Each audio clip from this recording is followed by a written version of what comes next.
So I'm going to tell you about my day so far as a divorce attorney, and it's a good example of why you need to try to work out your issues in your divorce instead of litigate. So I had a temporary hearing scheduled today in a divorce at 9 a.m. My client and I prepared well in advance. However, yesterday at 4:30 p.m., the business day before the hearing, opposing counsel decides to do a document dump on me.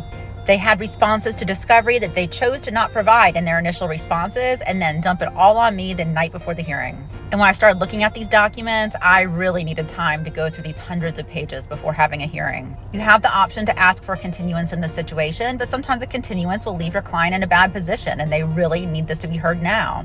And even if you plan to ask for a continuance, it's not always granted, so you have to be as ready as possible. So it doesn't matter if my kid has an orchestra concert or if my client's kid has an orchestra concert. Instead, we're spending our evening going through this document dump.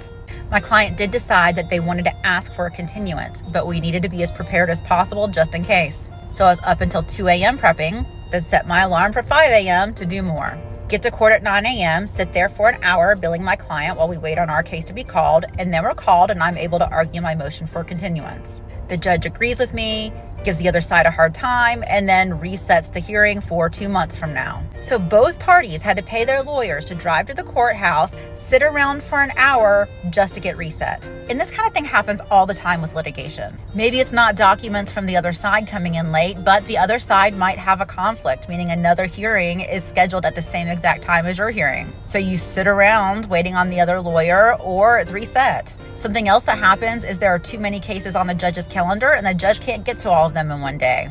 So you can sit around for hours just to be told, oh, we don't have time to get to you and you need to come back on this other day.